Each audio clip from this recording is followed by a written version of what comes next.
So this is basically a pre-test. You don't have to do the answers. You can if you want to. What is an electrical circuit? Anybody know what that is? Everybody should know that by now. Nobody knows what an electrical circuit is. What is an electrical conductor? Everybody okay there? What's an insulator? Everybody know the answer to that one? What is an insulator?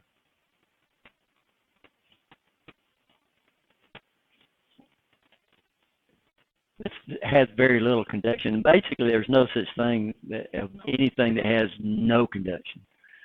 We call it volumetric current. This is the current flow through the insulator, but it's so low that we don't have the instruments to measure if the insulator's okay. So right now there's no such thing as anything that has infinite resistance.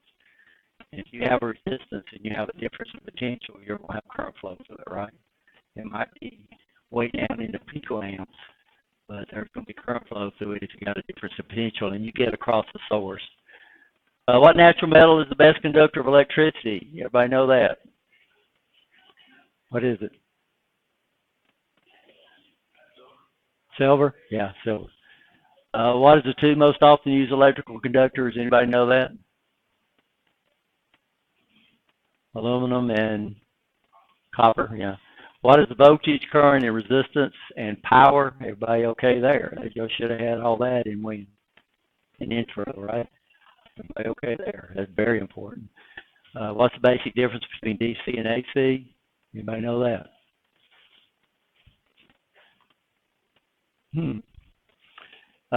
What's frequency in hertz? What's the cycle frequency in hertz? Those are the AC terms. Most of y'all hadn't had AC. Some of y'all have. But we need to understand that. What's opens and shorts? Short is probably the most misused term by the common person in electricity. So usually most people, if they've got a problem with electrical problem, they say they got a short, yeah, which is not wrong. What is the basic electrical circuit? The difference between series and parallel. If you've had DC, you understand that. In intro, you just dealt with one resistor series circuits. So we need to understand that because that's going to tell us how we're going to connect these loads in our motor controls. Difference between series and parallel, the difference between resistance and reactance. Most of y'all know resistance. Some of y'all don't know reactance. If you had AC, you've had reactance. If you hadn't had AC, you haven't. Here we're going to deal with that just a little bit to understand how single-phase motors work and also some of the problems we have with AC. So anybody that tells you AC and DC are the same, they have no idea what they are not. So in AC, we got a weird opposition that we call reactance. In DC, all we have is resistance. In AC, we have resistance and something called reactance, which causes strange problems to happen, and most people don't understand that. But we need to understand reactance to understand how a single-phase motor works. So what we end up with in AC is we end up with two types of power. We end up with true power and apparent power because of AC, and we'll look at that a little bit, and we can understand why things are the way they are. So you'll never see a transformer rated in watts. You'll never see a transformer rated in watts. They're rated in a unit called VA, amperes. So to understand that, we've got to understand a little bit about AC, so we can understand transformers and why they're rated and what they're rated at. So this is a chart that shows us the conduction, and some of y'all understood this. So most people, when you say what's the best conductor, they want to say gold because it costs the most. But the natural conductor of electricity is silver. And we don't use silver a lot. Why don't we use silver a lot? Cost, yeah. Silver is the best conductor, and silver oxide is silver rust. It's actually as good a conductor as silver.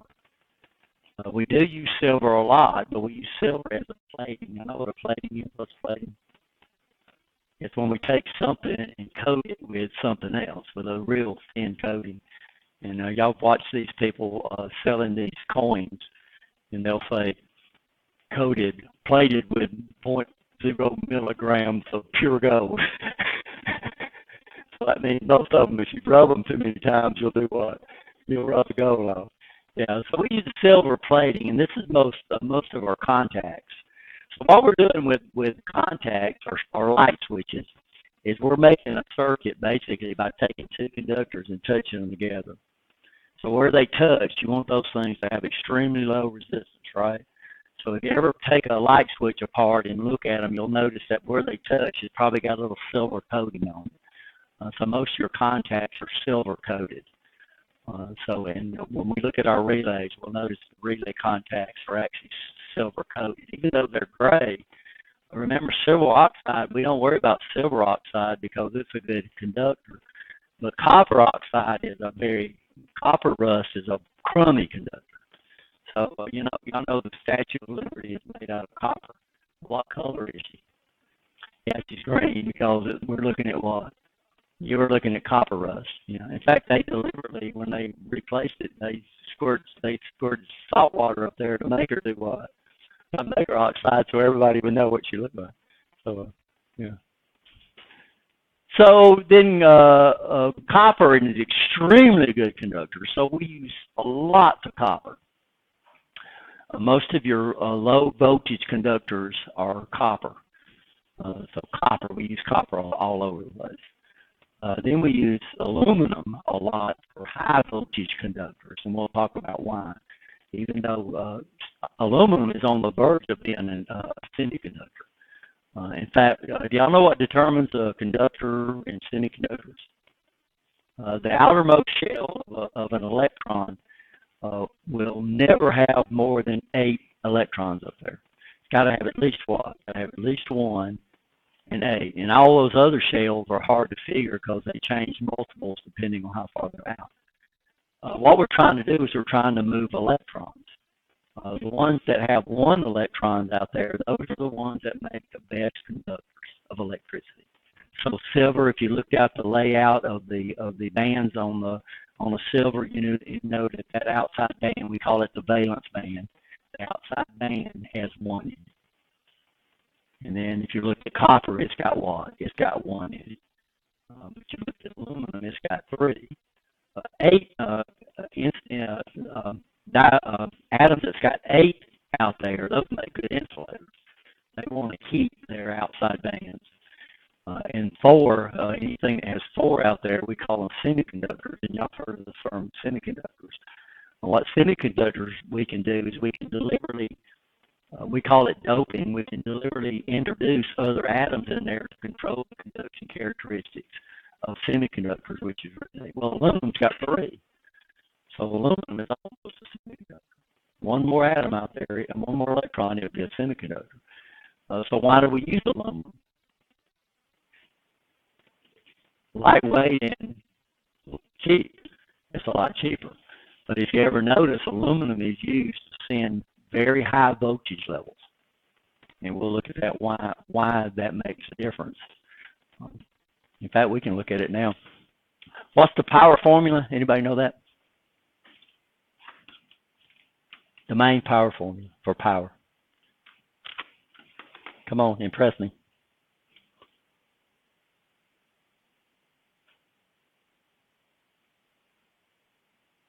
P is equal to what? Nobody knows the power. What's that? No. We're trying to get a big answer. That's power. Yeah, vote V times I. Yeah, that's the power formula for electrical power. Usually power, even work, if I'm doing work, is equal to force times distance. That's work. Well, we're using force times speed, right? You understand that? So basically, it's almost a formula that you use to calculate work. But so when our work is in units called watts, right? You understand? Or volt amperes. We need to learn the difference. So if I rearrange the formula and solve for I, what would I be equal to? Yeah, P divided by V. So that means the higher the voltage, the less current that's going to be required to send you that what? Power. In Alabama Power, of course, we're not on Alabama Power here, we're on TVA. And where's the nearest TVA power plant at? Up in the Tennessee Valley. So how in the world can they get that power all the way from Tennessee down to here? They send it at extremely high voltages. If they send it at extremely high, so if I sent that at 750,000 volts, I could send 750,000 watts of power with 1 amp current. And what we're trying to do is we're trying to send that to aluminum. Aluminum has resistance, and what happens when you push current through resistance? What happens when you flow current through resistance? Yes, it does. That's what I'm looking for. It drops the voltage. Right, you understand? Alabama Power companies call it line loss. Line loss. So everything has resistance. Conductors have resistance. If you push current through a conductor, you're going to have a voltage drop. Right? Everybody understand that. But if you make that voltage extremely high, then the line will have a lot less what? Voltage drop. That's why we can use aluminum on these high voltage lines, right? You understand? 750,000 volts. I could send 750,000 watts with how much current? 1 amp. So they step those things up, and what do we use to step the current, the voltage up? Transformers. Why don't transformers change? Transformers don't change power. We had a guy come in there, and he came in from Birmingham, and he was interviewing for a job, and he decided to do a lecture on transformers. And he said transformers steps power up and down. And guess what? He didn't get the job because transformers don't change power. So technically, if you turn on a 100-watt light bulb at your house, the power company gives you how many watts?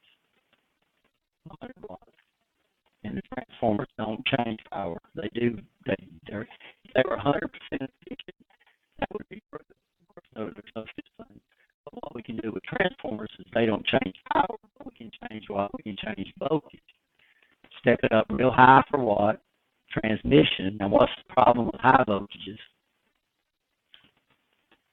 They're very, starts with D, dangerous, right? So what we start doing when we start getting close to us, we start setting the voltage back down, right? And then when we get to your house, we step down. You set voltages, primary voltages here. What are they? 120 and 240, what we called it. That's what NEC calls it, but it could be plus minus 10% from there. And 120 still safe. So all your high wattage loads, like your air conditioner, your water heaters, and all those, a lot of those run off of 240. Why? Because they can use smarter conductors to bring it to in there. So you'll say, what advantage is 240 have over 120? People say it's more efficient, and that's not more efficient. You're not paying for you're paying for what? What's your power bill every month? Is it voltage, current? It's watts. So those high wattage devices, they do it at a higher voltage, so we can run smaller conductors. So now we can run them through the wall of the house instead of running them under the bottom. Right? You understand that?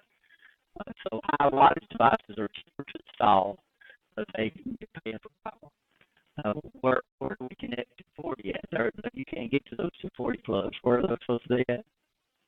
They're supposed to be hardwired, right? They're supposed to be down on the base floor behind the equipment. So those are not easy to get to.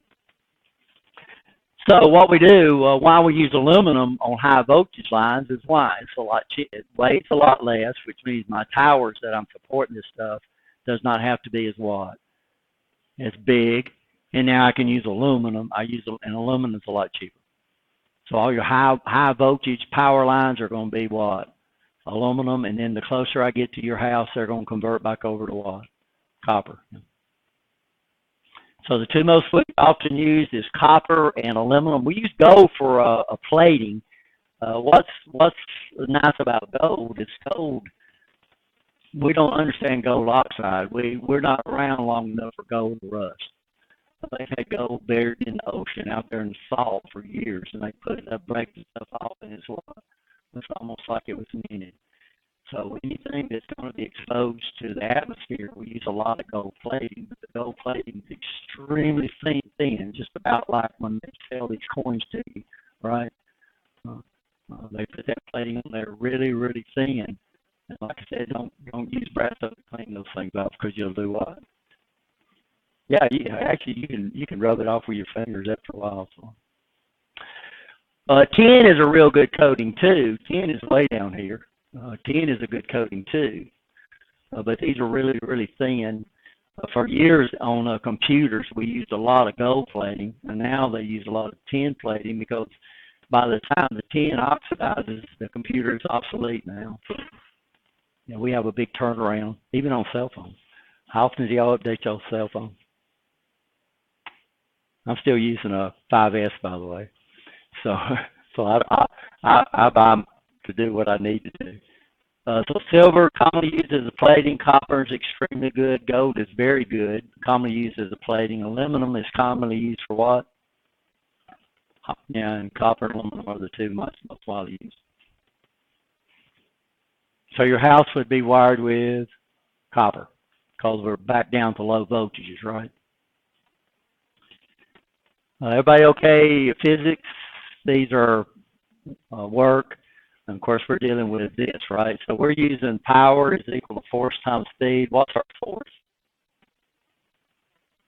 Starts with V, volts, and speed would be amps.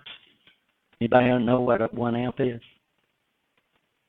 I don't know who measured this. I had to calculate. Anybody know what 1 amp equals to? Y'all know it's a speed, it's a rate of speed, right? So when in our cars, what's our rate of speed? Miles per hour, right? And we use that, and it's pretty universal. The mile changes. It's a kilometer per hour or mile per hour over here. And they tried to change us over one time. Anybody remember that? And we had these optical sticks that they put up and down the interstate. They had both miles and kilometers. And all the signs had miles and kilometers. And if you bought a car during that year, it had two speeds on it. It had mile per hour and kilometers per hour. And what they was going to do, they was going to convert us United States people over to kilometers. So what their plan was to do what? Phase out miles per hour, and then eventually go to kilometers, which the rest of the world's doing. But we're stubborn, right? So who won that battle? So y'all know I think there's only us and there's very few countries still using what we call the English standard or the imperial standard of feet, inches. Everybody else is using metric. So y'all need to start learning metric or playing around with it because we have a ton of foreign companies here. Just about all the support companies for Mercedes, and most of our manufacturers are from overseas now. Force times speed. You'll probably know this. All electric devices operate off electrical current. Everybody understand that? And how do we create work? Actually, true work. We have to send that current through. Technically or generically, we call it a load. What's the makeup of a basic circuit? First of all, we have to have something that provides it. Nothing moves unless you have a difference of potential. Everybody understand it? Wind would not blow without a what? A difference of potential. Water would not move without a difference of potential. We provide a difference of potential by something called a voltage source. And all that does is provide voltage sources don't create electrons. Voltage sources move the electrons that's already there. Everybody understand that? So we got to come up with some way to create a difference of electrical potential to cause these guys to do what? To move. Okay. So we call that voltage. We have two primary types of voltage. We have DC, which stands for what? And what does that mean?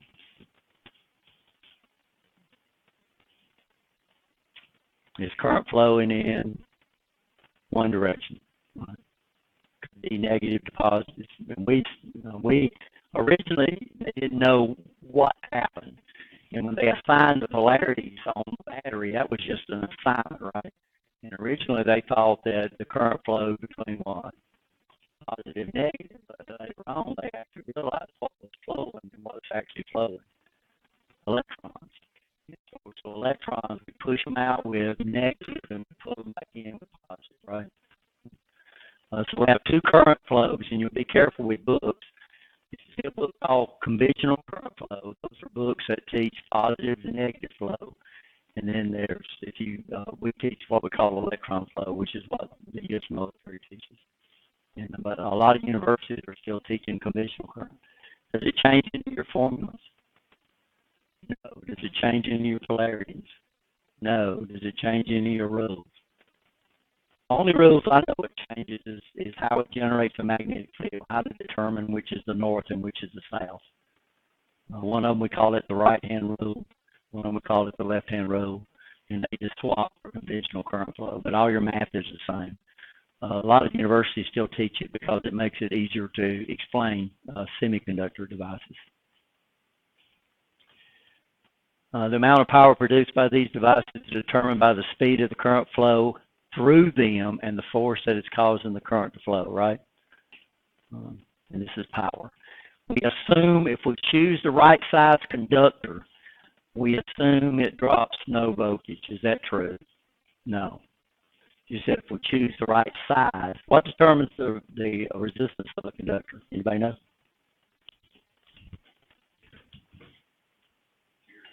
Now the material's made of. Good.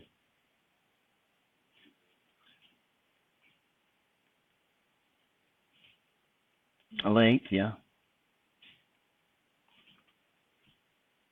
What else?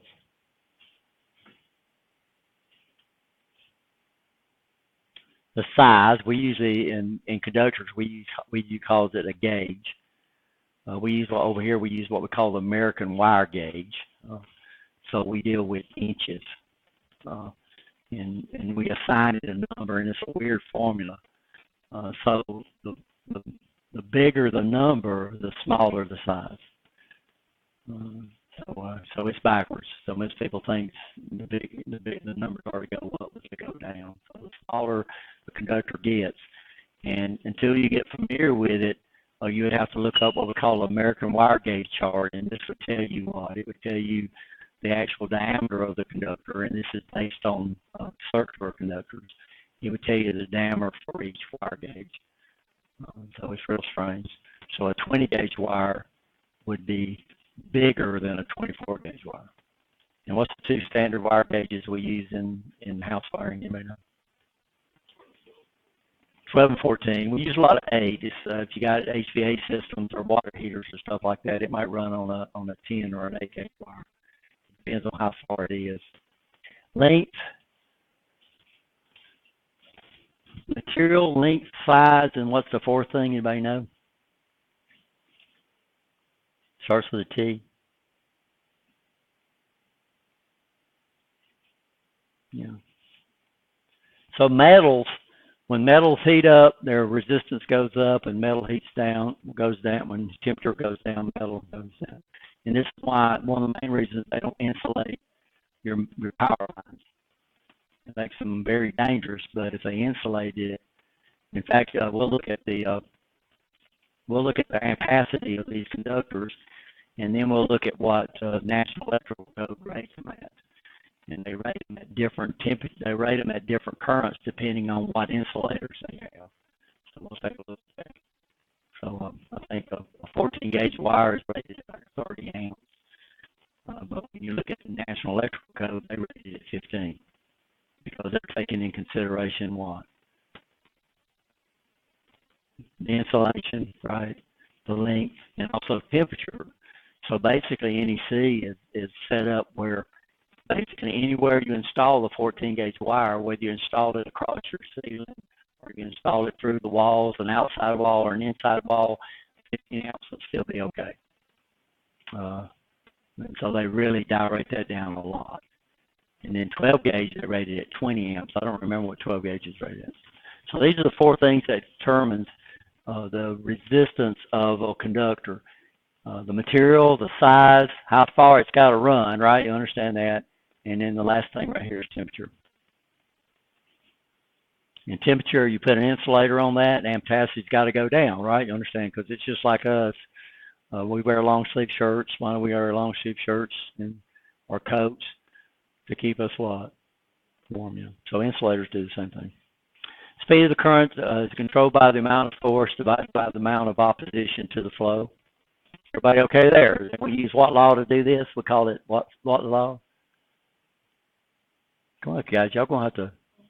Ohm's law, yeah. And what does Ohm's law give us? It gives us the relationship between the three components in a circuit. What's those components? Yeah, and amperes. Ohms, and I'm glad you said ohms, because now we're going to look at two different types of ohms. In DC, and in intro, you're dealing with one type of ohms. It's called resistance. In AC, we got to deal with another type of ohms called reactance, which we'll look at. We're going to touch on that in this class just to give you a feel of why things are like they are. You'll learn a lot about what happens in an AC circuit when you take AC. So AC is not an easy class for some people. Anybody had AC yet? Did y'all like that class? Who taught it to y'all? It's Foster, yeah. It's not an easy class because you deal with what's going on in an AC circuit. You have to understand. It's cool once you understand why we can do certain things.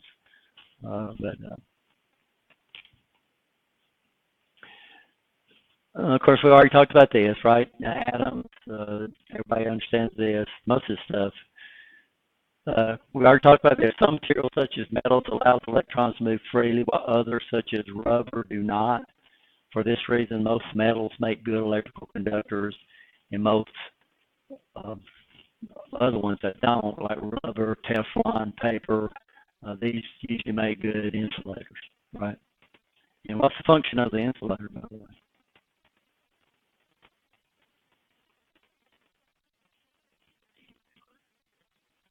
Well, it's to keep you. It's for you. Yes, insulators are for you. First of all, it keeps two conductors from coming in contact with each other, which is bad, right? You understand? And it also allows us to handle conductors. So conductors are rated in a voltage. How much voltage can they keep in, right? Because that voltage is trying to push everything through any conductor that's out there. So conductors are rated in voltage. They're not rated in current. They're rated in voltage. Conductors are not rated in voltage. They're rated in what? Current in ohms. That's basically what they're rated in. How much current can they handle, and how much ohms do they have per kilometer? How much ohms do they have per 1,000 feet? And if we choose the right conductor, Alabama Power don't have this because their conductors run hundreds of miles.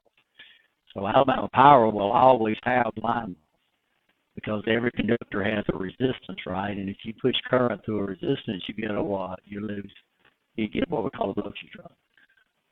They can compensate it by having transformers that has taps on them, so they can compensate for that. And they got some auto transformers that automatically shift and give you different division or multiplication ratios to try to maintain an output. So voltage is the difference of electrical potential that forces electrons to move. Everybody okay there? Current is the flow of electrons that is the result of a difference in electrical potential. And then resistance and reactance, these are different types of opposition. We have resistance in both the AC and DC circuits. And in AC circuits, not only do we have resistance, but we have something called reactance. And basically, and we'll look at this, the resistance does not vary with frequency. So what is AC? Anybody know basically what AC is? That's alternating current, which means the polarity are constantly what? Changing. They're constantly changing. And they change at a precise rate. Alabama Power and the United Power, the United States power grid changes those at 60 times every second. That thing actually changes that. And so frequency basically is the rate of change per second. So Alabama Power's frequency is 60 cycles per second. So a cycle would be one shift, right?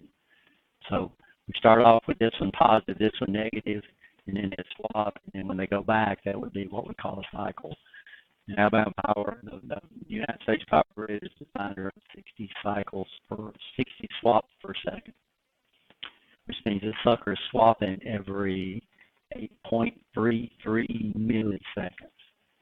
It's swapping polarity, which basically, so AC technically has no polarity. So there's no such thing as a plus and minus on AC. So anybody that tells you, if you got your meter and anybody tells you got to put the black lead on neutral and the red lead on what they call a hot, they don't know.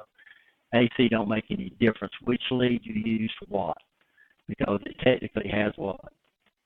No polarity, because it's swapping so fast. Yeah. The two primary frequencies we use in the world, we use 60 swaps per second or 50 swaps per second. 50 swaps is predominant over in Europe and over in that part of the world. Over here, our predominant rate is 60 times per second. And we'll talk about why that swap is so critical. Anybody that swapped the history of electricity would understand, even though they don't do a real good job on it. But AC adds something called reactance that varies with what? This rate of change, which is pretty interesting. Which brings a lot of unique features that we can do with AC that we can't do with DC. So this is the definition of electrical circuit, which nobody got that. So what is an electrical circuit? It's a complete path for current flow, electrical current flow. That's the definition of an electrical circuit. Pretty easy, right? And what does that consist of? What elements do we have a electrical circuit? Got to have a source, right? Got to have some type of voltage source, either DC or AC. Got to have conductors that gets the current from where? To the load, and we got to have at least one load. The load is what's doing the work. The conductors do a little bit of work, right? They will drop a voltage, but if we choose the right conductor, that voltage drop is almost going to be nothing unless we go a great distance. I need to. Mr. Sanders is actually a master electrician. Anybody met Mr. Sanders? I know he's the mayor of Pinson, right? So Mr. Sanders, he's been the mayor of Pinson ever since they incorporated that city. So y'all can call him Mr. Mayor. He gets mine like that. But Hoyt is a master electrician, and I've asked him this before, but I keep forgetting. So when you run that, if you're running 14 gauge wire, which is at 15 amps, if you run it over a certain distance, you got to go up 1 gauge, because now you got to take in consideration what the voltage drop on the wire. You know, so that actual length, he's told me, it's like 100 feet, I think. At 100 feet, if you're going to run it over 100 feet, you got to go up 1 more gauge or something like that. I'll have to ask him. So we got to have a voltage source that provides the difference of potential. We've got to have conductors. The conductors work just like your blood vessels. So your heart would be like your voltage source. What does your heart do? It creates a difference of potential. It don't make blood. It creates a difference in potential that causes the blood to do what? Flow. Right? Everybody understand? Your blood vessels, which consist of arteries and veins, what's their function? That's to get the blood flow from your heart to the loads, right? You understand? And what's our loads? The loads are your muscles, right? Understand that? So that's, and then your brain causes your muscles to move. So your brain don't do blood flow. So, but we got to have that power source out there before our brain can actually cause the muscles to contract. And then you lose flow to any muscle. What happens in a short amount of time? It will die, right? Those muscles will die, and usually that ends up amputation. So electrical circuit. So we got to have a what? Got to have a voltage source. Got to have a source conductor and a return conductor, and we got to run that through a what? A load. and the load is what's supposed to be doing the work. The loads are the ones that's supposed to be producing the watts. That does the work, no matter what it is. Right now, the only thing y'all dealt with is resistors, right? But we're going to start dealing with light bulbs, of course, which is a load. And what does a light bulb do? Most of us are going to LEDs. We're still the light bulbs we're still using here are called incandescent bulbs, and those actually create light by heat. So they get a wire in there that gets hot enough that it goes light, but it's nothing but a resistor. And then we're going to use relays, and then of course later on we're going to use these motors over here as a load. The gray ones. These are three-phase motors, so we'll learn a little bit about three-phase. Single-phase is what you get at your house, and three-phase is a lot more efficient to transmit extremely high voltage or extremely high power levels. And of course, I just went over that. You okay with the circulatory system? So the heart acts like the what? Voltage source. Vessels are like the conductors, and then the muscles are like the loads. If you understand that, then you understand electrical circuit. Except in the human system, if we have an open circuit, that could kill you. In an electrical circuit, we create opens deliberately. We don't create shorts deliberately. So this is basic circuit. These are kind of like the circuits that you hooked up in intro. Except what was y'all using for your load? Yeah, DC, if you take in DC, you use resistors too. So right now, everything on the load that y'all been dealing with is just resistors. And a resistor does two things. It drops the voltage and creates heat. In semiconductors, we use them for that voltage drop characteristics. They drop a pretty precise voltage, right? What determines the voltage drop across the resistor?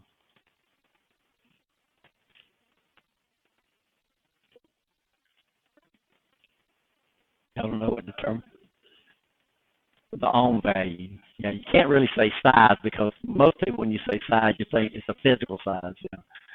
The number of ohms it has, right? And what else? V, voltage drop V is equal to. I need to learn that formula, guys. Times.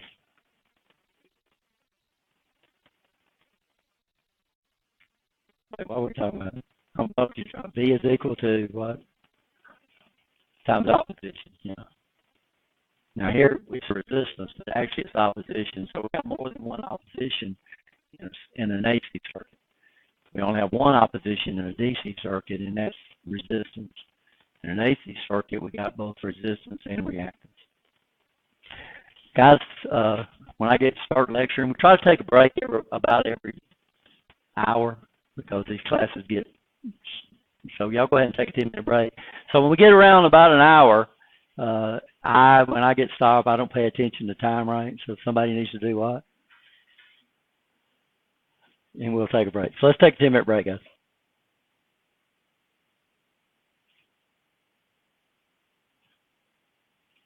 Is everybody okay so far? Any questions? Or any answers? We got all the answers?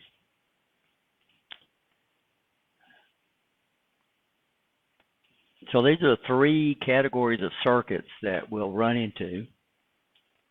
Series circuits, parallel circuits, and series parallel circuits. In intro, which is the only thing, how many of y'all had DC? Okay. Everybody's had DC? Everybody's had DC?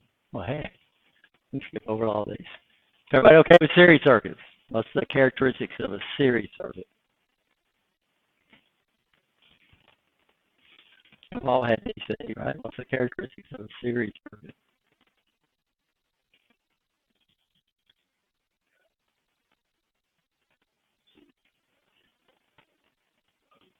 Could be multiple, and that's the problem. We have a basic circuit, it's just a one-load circuit, right? And then we have multiple circuits, and what's the other characteristics?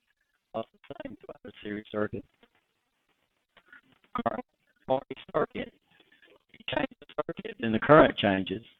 This is one thing I think they do on a DC test. They say if we change the resistance, what happens to the voltage drop? They say it's the same because the current is the same. But if you change the circuit, the current changes, right? You understand? If you change the R, then the I is going to change. So what's distributed throughout the circuit? The voltage drops, right? And the sums of the voltage drops, so according to Kirchhoff's voltage law, it says the sums of the voltage drops have to equal the applied voltage. One thing nice about motor controls, there is no such thing as a multi-load series circuit. A series consists of one or more loads connected one after the other, right? The voltage provided by the source is distributed across the loads proportional to the load's opposition relative to the total opposition in the circuit. Since there's only one path, the current through each load is the same throughout the series circuit. And so this would be a series circuit, not drawing resistors, just drawing loads. So series circuits. There's no multi-load series circuits in motor control. That means we can forget about this guy. And why? Because we're going to be running one load, or we're only going to have two types of circuits in motor control. They're either going to be parallel circuits or they're going to be series circuits. So we don't have any series parallel, but we'll just look at them just for a review. One path, right? Current's the same. This is basically what we're going to be dealing with. We're going to have a voltage source. We're going to have some type of control device. This is not going to be a load. This is going to be a control device.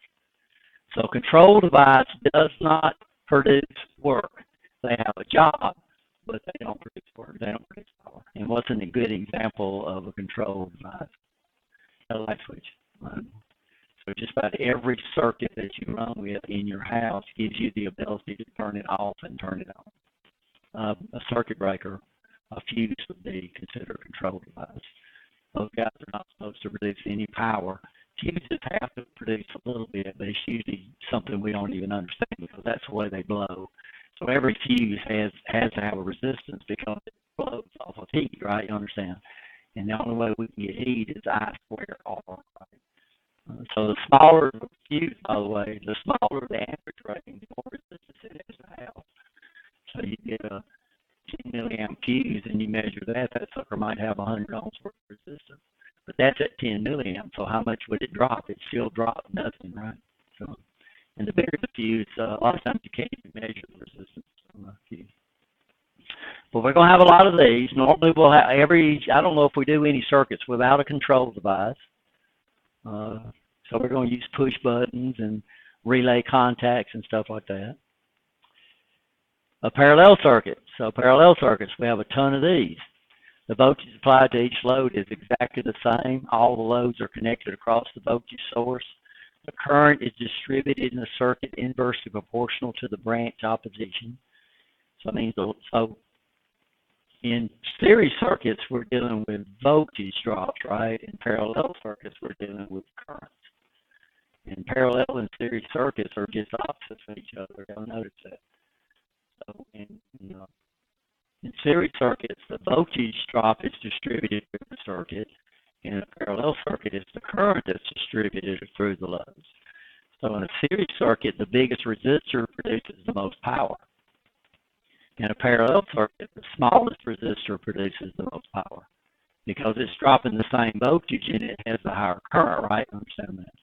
So remember, parallel and series circuits are just opposite from each other. By the way, that question will be on test 6 because that's something you need to understand. So this is an example of parallel circuit. What examples do you have for parallel circuits? You run a parallel circuit every day. Your house is wired in parallel, right? And parallel is how the loads are connected, not how the control devices are connected. It's how we connect the loads. So what's the big advantage of parallel circuits? Series circuits. Series circuits, we do to drop the voltage. So you look at these Christmas lights. We got these little old tiny light bulbs. Those suckers are not rated at 120 volts. They're rated at a lower voltage because the voltage is distributed. So that's why they can be very, very small, right? You understand? Because they're in series and the voltage is distributed. So if you got 12 light bulbs and each one of them drops 10 volts, and that's 120 volts, and we're okay. And the light bulbs will be rated at 20 volts. So this is why most of these lights are using incandescence. If you jump one out, the other bulbs get brighter, and they'll blow out faster, right? So your lights are wired up. Most Christmas lights used to be series circuits. And what happens with series circuits, if you lose one load, if one of the loads open, you lose your entire string. Now they're series parallel. And so now if you lose one bulb, you lose what? A section, and you don't lose all your lights anymore. They finally got a little smarter than that. But a lot of your big light bulbs now are still series that people put on the outside. Parallel, though, what's nice about parallels, we can remove and add loads. It don't affect the other loads in the circuit, as long as we don't exceed the current capabilities of the source. You see that all the time in your house, right? And you'll know if you add more loads, current goes up, right? In series circuit, if we add loads, current goes down. Parallel circuits, as we add more loads, current goes up. And people get mixed up on that. And I tell them, if that was true, I would go home and turn on every load I had because my power bill would go down. Because power is equal to V times I, right? If V is not changing, the I's got to change. So that's why you tell, mother or daddy would say, turn that line off, right? Because every light you run, you're what? You're paying the power for that. So what's nice about parallel circuits is we can do what? We can add loads and take loads away without affecting the other loads, as long as we don't exceed the ability of the source. And Alabama Power has an extremely high source, right? They put out a lot of current, so we don't understand that. We have parallel circuits. There are parallel circuits in motor controls. So we only have two types of circuits in motor controls. We have single load series circuits, or basic circuits, and we have parallel circuits. There's no such thing as a series circuit because these loads are designed to run off a certain wattage. They're designed to run off a certain voltage, right? You understand that? If you put something in series, they don't get the voltage required because that other guy's going to drop voltage, and then we'll drop below the value to make these loads work. Is everybody okay on parallel circuits? Parallel circuits has nothing to do with the control devices. It's how you connect the loads, right? Everybody understand that? Yes or no? Tons of parallel circuits in motor controls. Series parallel, normally you'll run into these in electronics and also Christmas lights. So this is basically Christmas lights. Of course, we have a lot of things back here. And so what happens is that if we have an open, we'll lose one section of our Christmas lights, but the other section that keeps the light working. We'll run into a lot of these in electronics. Most electronics is series parallel circuits. And so if you're in the electronics program, if you're in the AUT program, this class I think is one of your options, but solid state devices is where you teach about transistors and stuff like that, and we'll use a lot of series parallel circuits in that.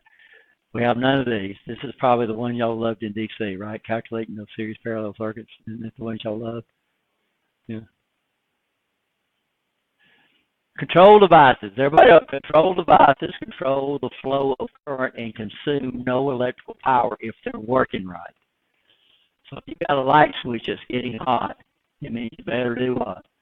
You better replace it. If you've got a wall plug that's getting hot, you better replace it. Those things are not supposed to get hot. They're supposed to have almost no resistance, right? Okay, Joseph, what you need? Yeah, okay. He's an instructor. He's doing AC for system measure.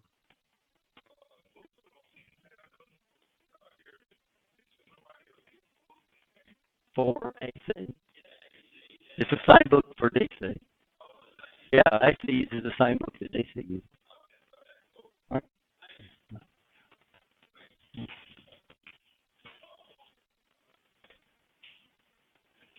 The connection of control device does not determine if the circuit is series parallel or series parallel. What determines if it's a parallel or series circuit. How the loads are hooked up, right? You understand that? So we can hook control devices, we can hook in series, we can hook in parallel, we can hook in series parallel. It does not change what the circuit is. If you've only got one load in that circuit, it's going to be a single load series circuit, right? No matter how the control devices are hooked up. Some device controls, so we use switches, push buttons, and we'll use what we call relays. Everybody understand what a relay is? Switches you're pretty familiar with, right? Push buttons are basically switches, but you push them. Instead of flipping them, you push them and let them go. Those are push buttons, pretty easy. We're going to use what we call momentary contact push buttons. These are going to be push buttons that got springs in them, and you press them, and they're going to change states. They're going to change the state of the contacts, and when you release them, they're going to go back to their original state. And then we're going to use a lot of relays. Thank goodness for relays. You probably, I don't know how they would run your car if you didn't have relays in your car. So usually a big box out there that's under your hood, that's probably a relay control panel. It's got a bunch of relays in there. So what it does, it allows you to push a little tiny button on your, I don't know if y'all remember the switch that used to change from light to dim was actually connected in the lights, and it was a big old switch, and it was down in the floorboard. You had to change it light to dim with your foot because the current going through the big headlights was going through the switch. Well, with relays, what they get the ability to do is have a little tiny switch on our, most of them now it's on our turn signal or something up there, where we can turn the lights on, we can turn them bright, we can do that, but we're doing it with a switch because what you're doing is changing a relay. And a relay allows us, it's an electrically controlled switch, that's what it is. So we control the switch with electricity instead of being manually doing what? Manually changing the set of contacts, we do it with a relay. And I'll demonstrate a relay in a minute. Hopefully I got that on my computer. So this is the circuits. Most of our circuits are going to be like this. We're going to have at least one control device. We're going to have a load. Our load is either going to be a light bulb or it's going to be a relay. That's simple. And that's the two loads that we'll use. Later on, we'll use to start off with, that's the two loads, light bulbs and relays. That's what we'll start off with. First circuits we'll hook up basically is going to be light bulbs. So we're going to use control devices to turn lights on and turn lights off. And we'll do what we call logic. Anybody know what logic is, electrical logic? We have 5 electrical logic things that we can do. Anybody know what they are? Yeah, and words, commands, words, and knobs.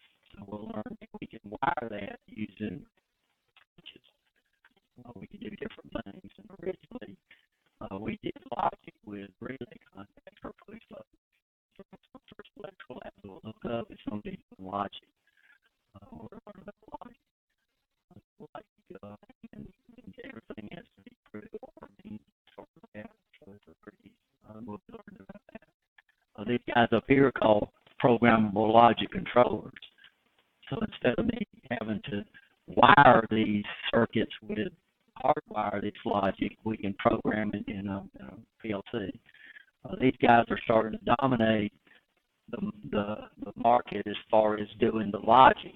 They don't do the power, they do the logic. The power is still handled by relays. And that's like your car. So even though your car's got a computer in there, which is kind of like a PLC, it still has to have those relays to run your starter. So there's a starter relay out there that allows you to push a little button on your dash and bring in a device out there that's pulling, 90, 100 amps just to get your car turned over. Because it's not, that push button is not controlling your car, your starter, it's controlling a relay that controls your starter. So we call them starter relays. And then your light's got a relay on it. And your windows have probably got a relay on there because the little button you open and close your windows with. Your power locks have probably got a relay on it, which most cars have that now. So this is a basic circuit, guys. These are guys, we're going to have these, and these are our loads. They're going to be hooked in series, or they're going to be hooked, we're going to have a single load series circuit or we're going to have parallel circuits. And everybody's okay with those, right? These are some control devices. So you know, we're not going to be using many switches. You're not going to run into many switches out in industry because they're real easy to accidentally mash. You're going to see tons of push buttons, and the push buttons are going to have they're going to be down inside a ring where you can accidentally bump them and make them. You're going to see tons of those. We see a lot of those. We're going to see a lot of other devices like limit switches. Not many switches. We have what we call a selector switch. A selector switch is not a toggle. You've got to actually grab it and turn it physically. We use a lot of those. You don't see hardly many toggle switches out in the industry because they're real easy to do accidentally trip, right? And they're hard to operate with a lot of those. Foot switches, and of course relays. What the way a relay works? Let me hook up my camera, see if I can get it going. I should have already had this done. Let it be warming up.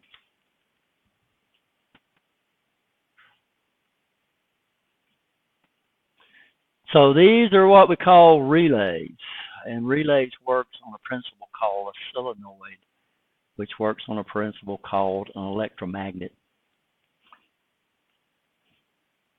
It's just a bunch of coils of wire, and it's wrapped around a metal. Okay, so it's wrapped around metal. And then, let's see, just got to make sure this gets turned on.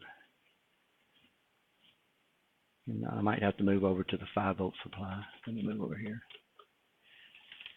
And so anytime we put current through a conductor, it generates a magnetic field. If we can wind the conductor, oh sorry, I need to put me a mark up there, and I need to turn it like this. So anytime we wind the conductor, every loop, the magnetic field would combine.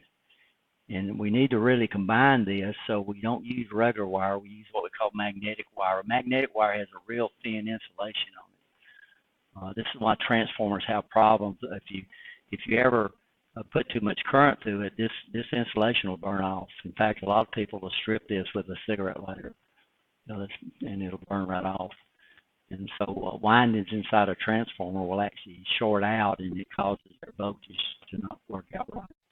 So that's one of the main things that happens on transformers is they get shorted windings. Then a piece of metal concentrates magnetic fields, so normally we do that. And so what we can do with this, we call these electromagnets, and everybody's seen these before. You just probably didn't know how they work. But all we do is put current through a conductor, and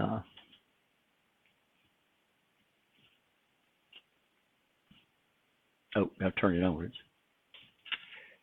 And then what did I do? I can pick up the metal. So I'm creating a magnet. These are called electromagnets. And then, of course, what's nice about electromagnet is how much current flow we put through it. We control the strength. And then we also have the ability to do what that we can't do with a permanent magnet. We can do what? We can turn it off and on. So this is a major, if we didn't have these electromagnets, we wouldn't have generators, we wouldn't have a lot of things. Now what I'm going to do now is I'm going to take that, and so this is basically the same thing. But what I've got is I've got my magnetic wire wrapped around a straw. And then what I'm going to do is I'm going to come over here and put my nail in the center of the straw. And then I'm going to come over here and power this thing up.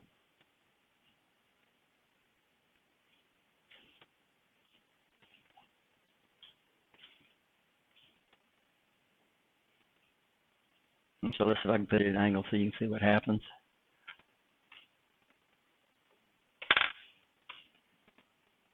So this is a device we call a solenoid. A solenoid is an actuator. An actuator is any device that takes a power source and turns it into motion. We call these solenoids. Where do y'all run the solenoids at? Well, your starter's got a solenoid on it that actually pushes the gear from the starter into the gears on the back of your motor to cause the spin. Anytime somebody says "buzz me in," right? That's a solenoid. What's turning off the what's turning the water off and on your washing machine? A solenoid. It's just that rod drops down and blocks the water or comes up. If you got an ice maker, you got a solenoid on it. So we run into solenoids all the time. But what this does, it takes that feature of that magnetic field and turns it into a linear motion. Now I can use that linear motion to do work, right? You understand that? Well, what would happen if I had two conductors down here and this male came down and dropped between the two conductors? Well, what I've just created is something called a relay. So all a relay is a what? It's a solenoid that's got contacts attached to it. And when I energize the solenoid, it causes that nail, we call it the armature, and some people call it a plunger, to move. And it either makes contacts or it breaks contacts. It makes circuits or breaks contacts, and that's what a relay does. It's an electrically controlled switch. That's all it is. But now instead of me flipping the light switch, I can control it electrically. I can turn motors on electrically. I can raise windows electrically, right? You understand that? Well, that's not quite. But I can start my car. I can turn my lights on electrically with now, instead of me having a big old push button down there to do what? I can do what? I can have a little thing on my steering wheel that I press a button and my lights come on, because that button does not control the light. It controls the relay, right? You understand? And the relay is what controls the light. So if you go out there and open your hood and pop up that big old black box, you're going to see a bunch of black things in there. And what are those? Those are relays that allows you to control all these high power devices with a low voltage or low current. Now, what I control with this contact, so up here I'm using 5 volts to cause this to go. But when this nail drops across those contacts could be controlled in 120 volts.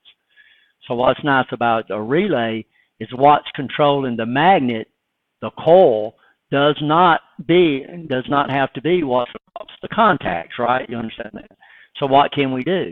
We can use relays to change voltage levels. We can use a relay, a DC coil, to control an AC circuit, to switch an AC circuit off or on. We can take 20 volts over here to control 120 volts over there, right? You understand that? And more popular, most of your control circuits are moving down to below 50 volts. In fact, 24 volts is a very, very popular control circuit now. And what advantage does 24 volts have over 120 volts? It takes more current to run the loads, but what advantage does an industry have of running 24 volts over? It's below 50 volts. If it's below 50 volts, that means my PPE that I use to operate is very, very limited.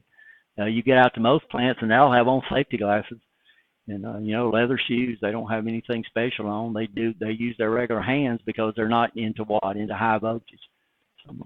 So low voltage, the biggest disadvantage of low voltage is that it requires more current to produce the same work, right? You understand that? The biggest advantage of low voltages is what? It's starts with F, safer, right? So that's a relay. So relays are loads. We use loads all the time. What can we do with a relay? Well, we can change voltage levels. So the voltage of the load does not have to be the voltage that's controlling the relay. Everybody understand that? So one voltage, and they're totally isolated from each other. So what's on your contacts don't have to have anything to do with what's on the coil, what you're controlling with those contacts. We call them contacts, by the way. And we have 2 types of contacts. We have what we call a normally open contact. That means if we don't energize the solenoid, that contact would be open. If we energize the solenoid, it would close. We have what we call a normally closed contact. That means if we don't have the solenoid energized, that contact is closed. And if we do have it energized, the contact would be open. Normally in motor controls, we use what we call a double break contact. I'll pass this around. Let's go look at this. Okay. So this is a relay. Normally we can't see the coils of wire because the coils of wire are very fragile. And the coating is real thin. In industry, everything is really rugged, right? So normally the coil will actually be wrapped in a metal case, a plastic case. And this is rated at 110 volts, 50 cycles or 60 cycles. 110 to 120 volts is what this coil is rated at. And then we have these contacts up here. And you can manually, most relays, let me blow this up, guys, I'm sorry. Let's see if it'll focus in.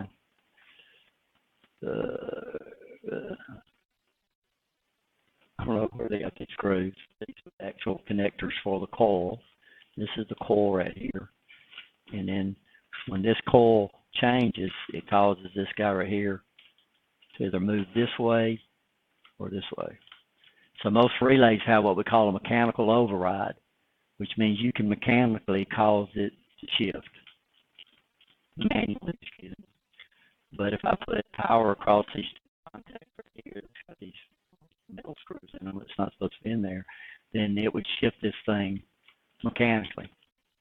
I mean, it would shift it electrically. These are the contacts. So we have a connection here, we have a connection here, and this is the actual thing that makes the contact right here. And there's a piece of metal that runs all the way across. So when the relay energizes, this set of contacts right here would close, right? You understand? So whatever's hooked up to it would come on. Notice this set of contacts, these are already closed. So when I energize the relay, these contacts right here, what do? They open. So these are called normally closed contacts. This right here would be called a normally open contact. So we can use a relay to de-energize a circuit with a normally closed contact or energize the circuit with a normally open contact, right? When the relay is energized. Here go later.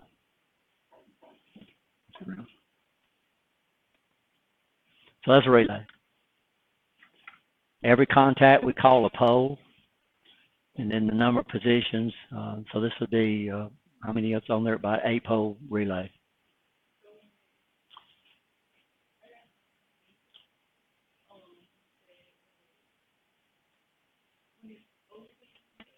Yeah, come over. Let me come up here. I'll show you. So this is what we're faking this out with this little handle right here.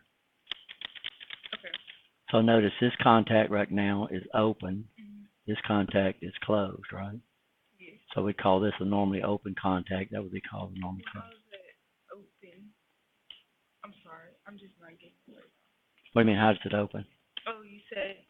This is where you're going to hook your. So what we're going to do is we're going to hook our wires right here. So the circuit we're trying to control. The circuit we're trying to control would be connected from here to here. Can you see the contacts right here? Yes.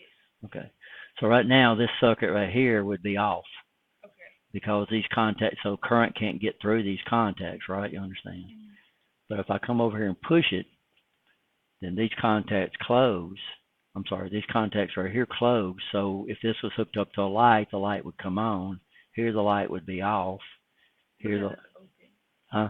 Because it's normally open. Normally open means it's what condition the relay contacts are in when the relay is not energized. We call it energized, by the way. So whatever position the contacts are in, when you don't put power across the coil, that's what determines if they're normally open or normally closed. It's just like a push button. If you have to push a button to cause the contacts to close, we call that a normally open push button. If you push the push button and the contacts open when you push it, those will be normally closed push buttons. Are we okay? That makes sense. So what determines if it's normally open or normally closed determines what condition is in when it's not being actuated. So a manually operated control device, you're going to push it or switch it or something like that, right? A relay, we control these what? Electrically. We actually shift those switches electrically.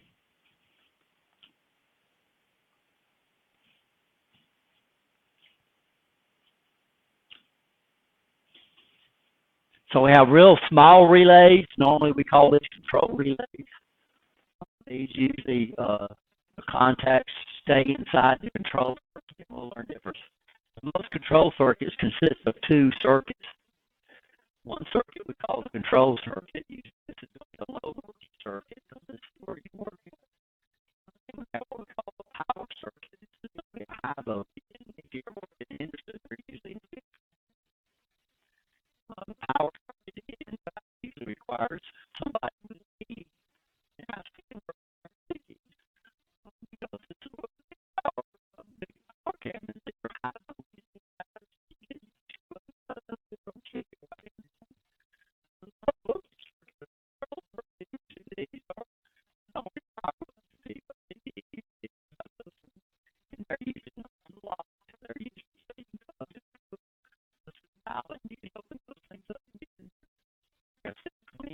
Four 26 volts is very, very popular because it's below 50 volts.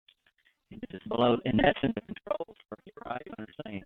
And then over here, when you get into these high power current circuits, there's certain, normally you have to have at least two people when you work on those things, right? You understand? I don't know if Mr. Sanders showed y'all the video about Eddie. Yeah, about Eddie, yeah. The guy that everybody sells, trying to get something up and running and put the wrong type of meter across the high voltage thing and it blew up on him and caught him on fire. So, but he shouldn't have been what? Shouldn't have been by sales.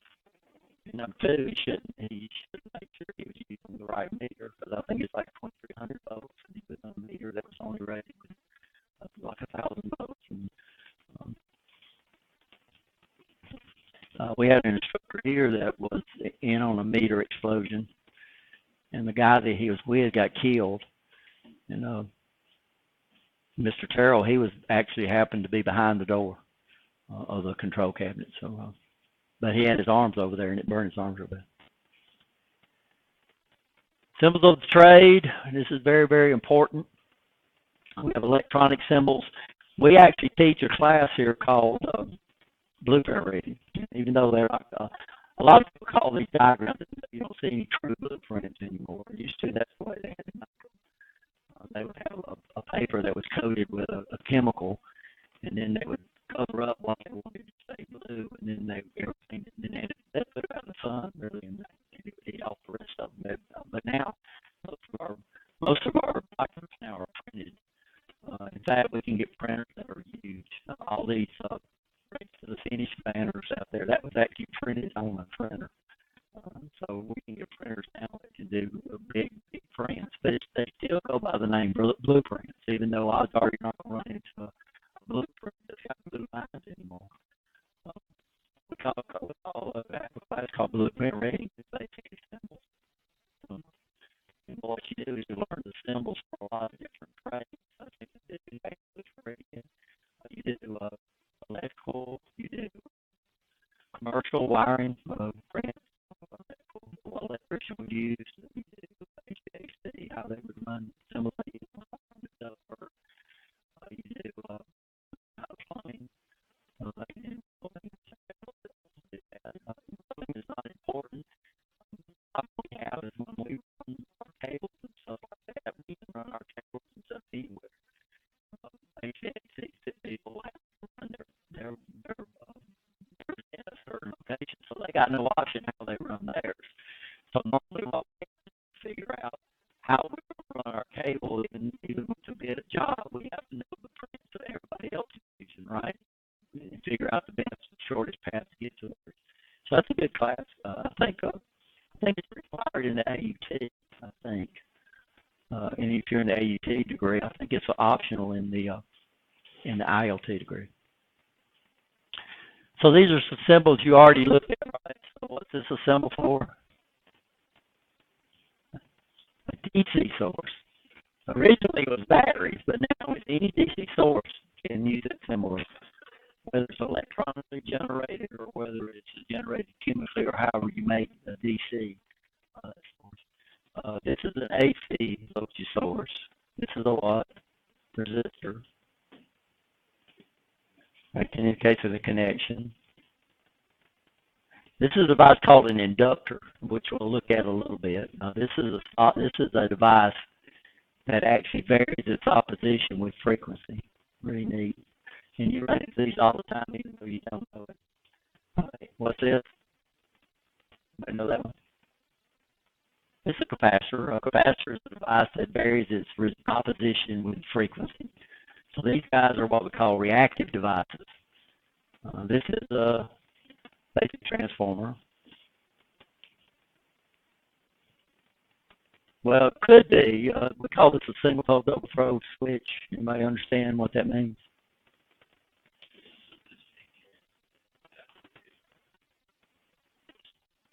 The number of poles is the number of switches controlled by the same operator. So whatever moves the switches, that would be the number of poles. So on that relay, I think it had 8 poles. Because you had one operator, which was the relay, with the coil, right? But it moved 8 switches, so they call that an 8-pole relay. So basically, the number of poles is the number of switches or contacts that's controlled by the same operator. The number of throws is the number of positions that actually control a circuit.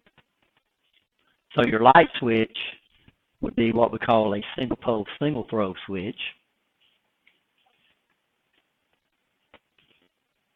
So the symbol for a basic light switch would just be like this. Up here it has no dot, down here it has a dot, and this would be what we call a single pole, single throw. Everybody understand that? This has 2 dots, so we got one operator that's going to switch this, so this would be what we call a single pole, double throw. Everybody okay? This makes sense? Now if I came over here and did this, and then I came down here and did this,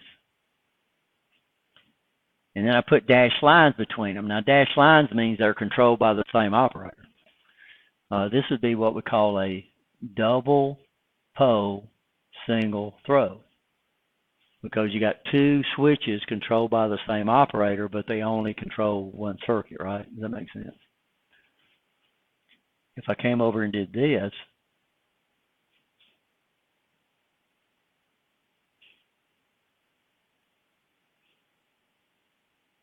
and I put the dash line, then what's this going to be? Double pole, double throw. And if you ever go down at Lowe's and look at a light switch, somewhere on that box is going to be single pole, single throw. It's going to be SPSD. Is that right? No, single pole, double throw. Yeah. So they'll call that relays. They'll say, okay, this is a relay. It's a single pole double throw, a 3-pole double. I'll show you our control relay. I think our control relay has 3 poles and it's a double throw, I think.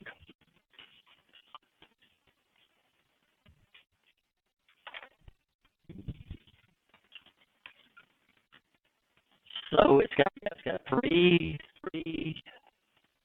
poles and they're both double throws. Only on these little, some people call them peanut relays. It's on camera. And we'll talk about the difference between the different relays. We call this a control relay. But,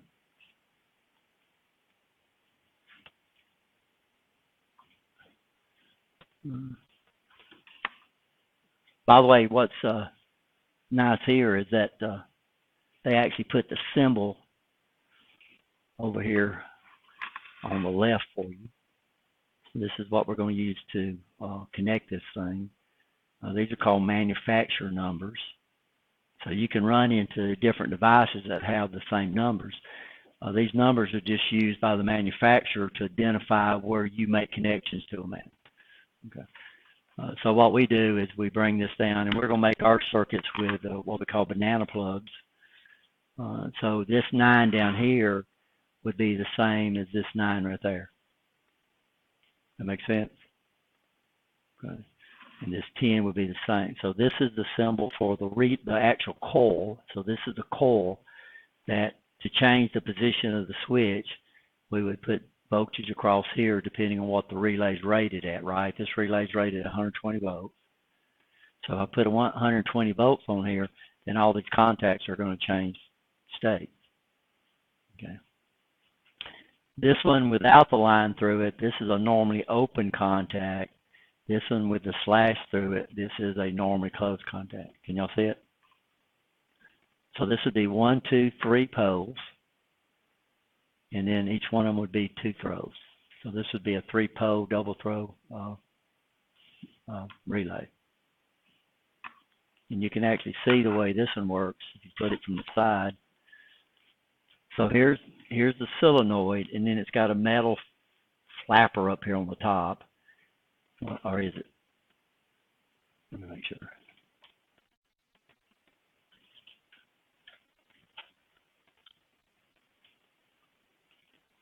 Yeah, right here.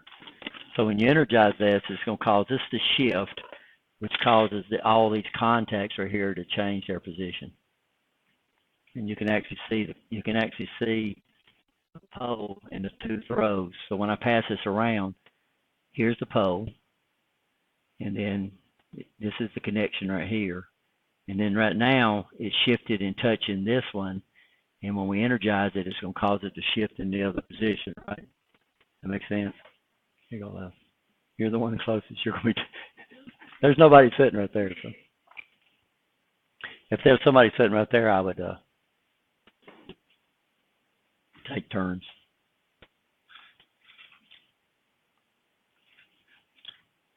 So we'll see that. We'll look at the symbols on that. These you probably looked at already, right? This would be the symbol for a watt. What's this a symbol for? Fuse, yeah. And unfortunately, I don't have a symbol for a circuit breaker. Anybody know the symbol for a circuit breaker?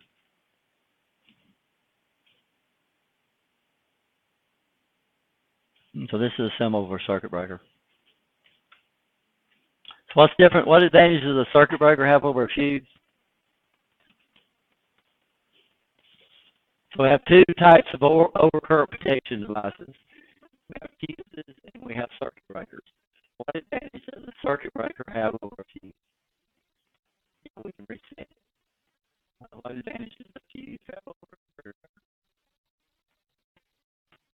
Go down the load and look at a 15 amp, 120 volt, 250 volt fuse. And look at a 15 amp, 250 volt circuit breaker, and look at the price difference. So in industry, you're going to run into a lot of fuses because they're what? A lot cheaper. A lot cheaper. You know, we can get regular glass fuses, 25 cents, 15 amp, 20 amp fuses. So fuses, the advantages are a lot cheaper. But the only nice thing about circuit breakers is that when they pop, we call it pop. When they sense an overcurrent, what can you do with them? You can reset them. Fuses, you have to do what? Replace them. Some of your high current, high voltage fuses, you actually can replace the element in it instead of replacing the whole cartridge that it comes in. You can break them apart and you replace the element in there.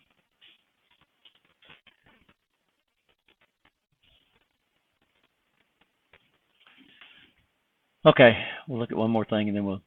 Voltage source, connection point, inductor, capacitor, transformer, single pole, double throw switch, a ground.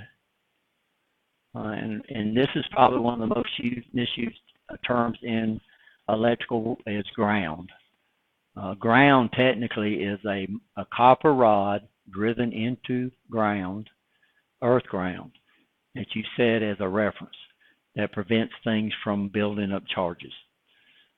Then we have another symbol that I didn't have up here. This symbol right here is a common. So notice it's a triangle. This is a symbol of a common. This is a symbol for ground. But just about everybody calls the common, they call it what?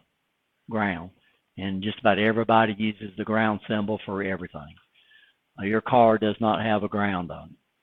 Your car has a what? Common. Your cell phone does not have a ground, it has a what? A common. But that's shorts and opens. Shorts is probably one of the most misused for people that don't know the difference. And I will call you if you use that term wrong, by the way. My mom used to call it shortage. I got a shortage. I got a shortage somewhere. These are our symbols. So left, upper left. These are in your textbook, by the way. I'll give you the. I don't know if I've got it's back in the book. Has a really good section back in the appendix that shows a lot of different symbols for the electrical trade, not for your other trade, but for different symbols we use for electrical and electronics. So it's got electronic symbols back there for triacs and diacs and SCRs and stuff like that. It's also got these symbols. These are the symbols that's very important in this class, right? You understand that? Because all the diagrams that we're going to use this semester use these symbols. So you need to learn these. So upper left is a what? Can y'all read that? Circuit breaker. Then we have what we call a relay coil. And that's the coil. That's the guy that actually, once we put voltage across it, it generates the magnetic field and causes that dang thing to change those switches, right? Next is for a what? An indicator light, right? Next beside that is what we call a push button. This is a normally open push button.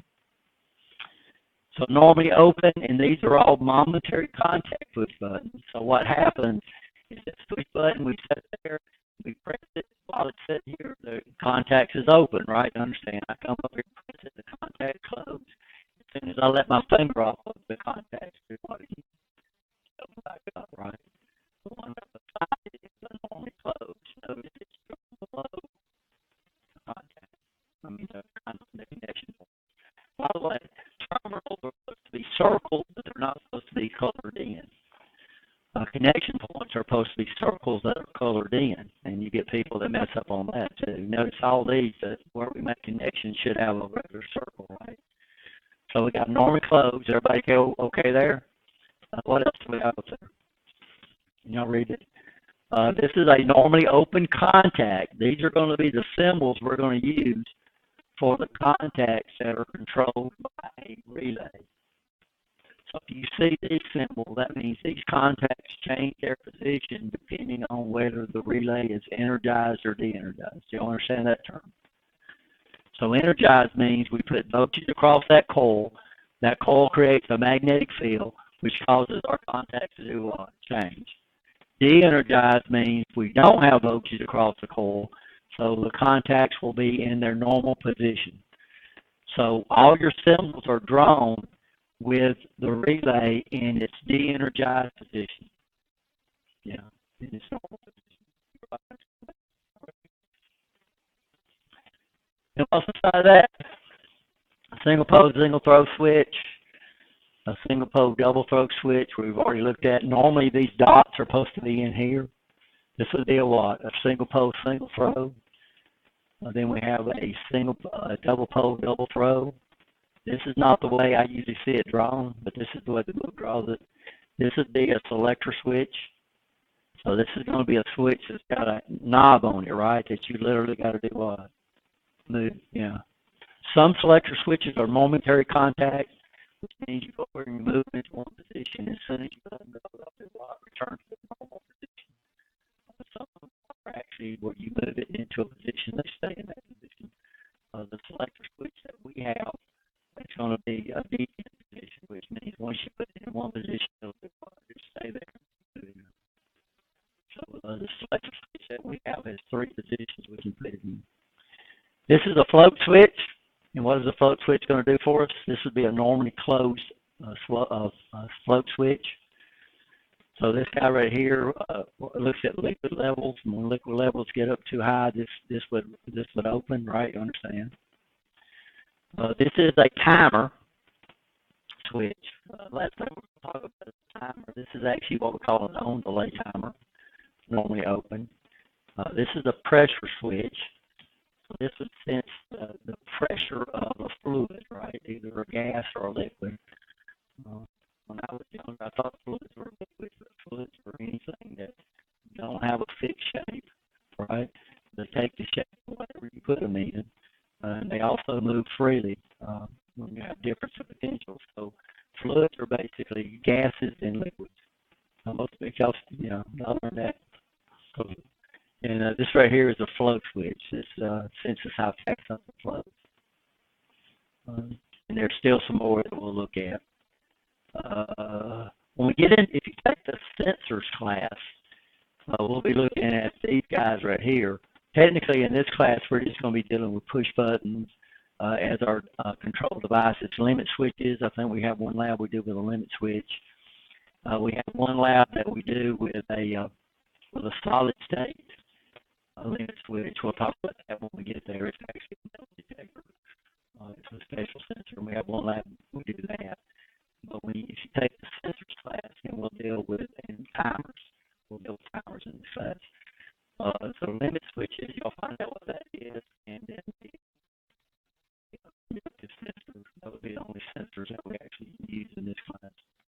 When you take the sensors class, we deal with photoelectric sensors, we deal with capacitance sensors, inductive sensors, floats, pressure switches, and stuff like that. Play around with. So sensors class is basically a continuation of this class. We just deal more circuits, but this class we're predominantly going to be dealing with these push buttons. These are normally open or normally closed push buttons, and then also this guy right here. We got another symbol by the way that I don't have up here. So y'all need to start working on your symbols. And y'all don't have y'all's book yet, and I don't have mine to tell you what appendix that is in, but it's back there. This is what we're going to be dealing with, and this is the last thing we'll look at.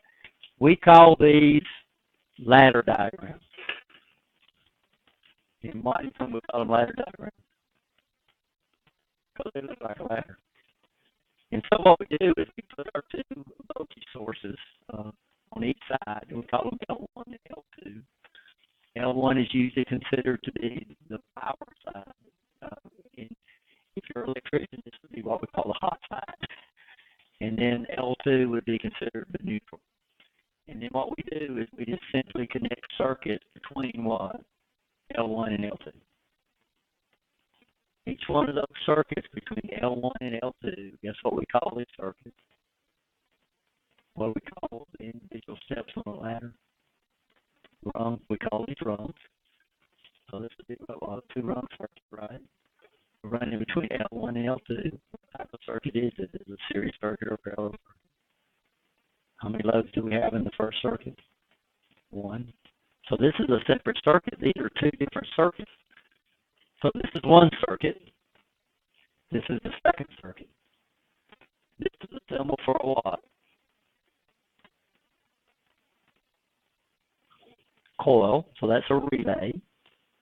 These are symbols for some normally open contact. Normally closed contacts we'll have to talk about later. These are called overloads. The problem we have with motors is motors pull a lot of current to get them to start. It's just like your car. So you're sitting at a red light, right? And the red light turns green. You have to push that gas down. You push it down a pretty good deal just to get your car doing what? Speed. And as soon as you get to speed, what's the next thing you do? You let it off, and your car maintains that speed. Motors pull between 6 and 8 times their running current.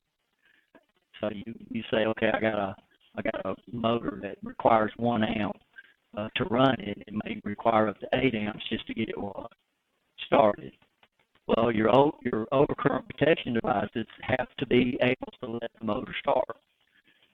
So that means your overcurrent protection device for this motor would have to be rated at above 8 amps. Well, what would happen if the motor don't start? Well, it'll sit there and pull 8 amps. And your overcurrent protection device would just sit there and let the motor burn up, right? You understand? So what we have to have is we have to have a way to sense if the motor does not start. So if it tries to pull a certain amount of current over a certain amount of time, which means it didn't start, then we need to kick the circuit out. Or if the motor stalls. So if the motor stalls, it puts a little starting current. So if you ever try to overload a motor, try to make it produce more horsepower than it's designed to produce, and one of the things that could happen is the motor will actually do what? Stop. It'll just stop. And then it'll pull starting current. So on motors, we have to have these things called overloads, which allows the motor to do what? start, but if it don't start, then it'll kick the motor out. And that's what these are. These are overload contacts. And we'll talk about those more later. We'll have to understand those when we get into motors, and we'll see them. This is a relay. This is a what type of contact? Normally closed. So if I press this button right here, what's that going to do? That's going to put power across the relay. Relay is going to shift positions. This contact right here is going to close because it's a what type?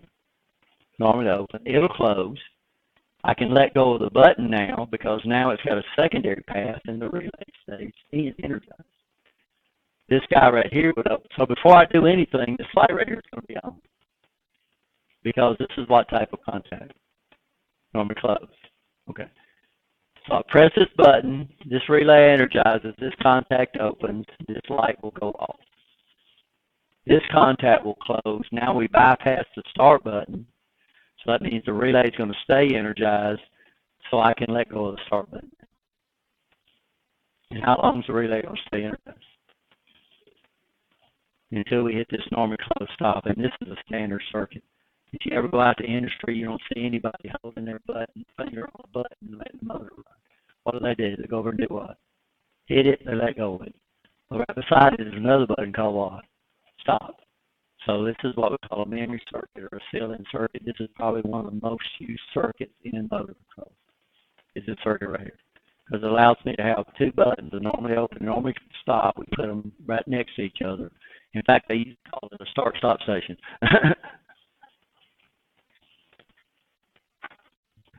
So here's our start-stop station, and it's got two conduits, they're right next to each other. And one of them's red and one of them's green. Of course, they're just push buttons, so you don't have to use them for start or stop.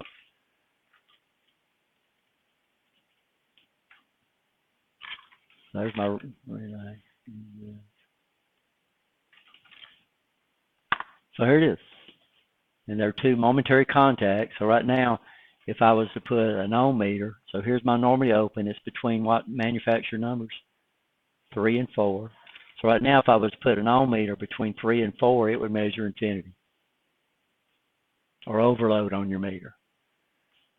This is normally closed. So if I put an ohm meter between 1 and 2, it would measure 0 ohms, or what we call continuity. If I come over and press this button, then 3 and 4 would go to almost 0. But 1 and 2 would still be 1 and 0, right? You understand that? Because it's a normally closed. If I press this one, then this is going to change things. So this would be what we actually got drawn over here. So if we wire this circuit right, I press that button, I let it go. And what did the circuit do? It sealed itself in, right? And how long would it stay sealed in? Until power failed. That's another good feature about this.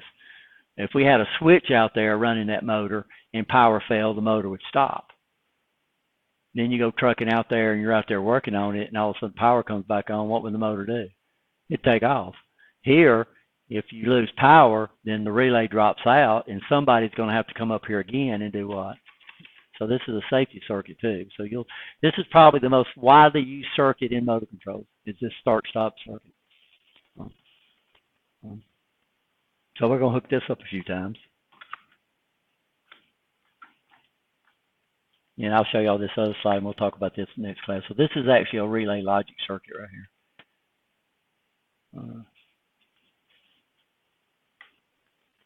So the first one would be a series circuit. This would be what type of circuit? Parallel, right?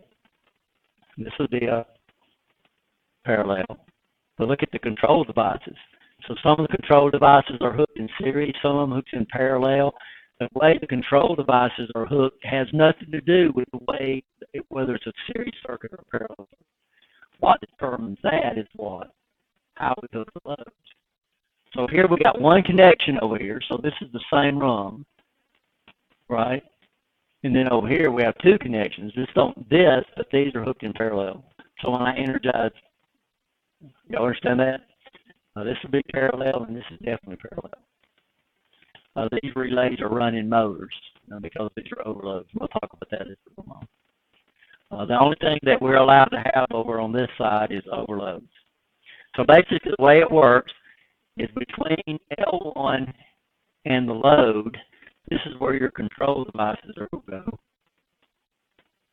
So your control devices are going to go for L1, and your loads are going to be going for L2, right? And normally regular loads don't have, the only thing allowed over here is an overload. So this is a ladder logic, and you can understand why it's called ladder. Why it's called a ladder diagram. Some people call it a line diagram. I'll probably use ladder diagram more often. Why it's called ladder? Because it looks like a what? A ladder. And it's individual circle we call a rung, right? We'll do that.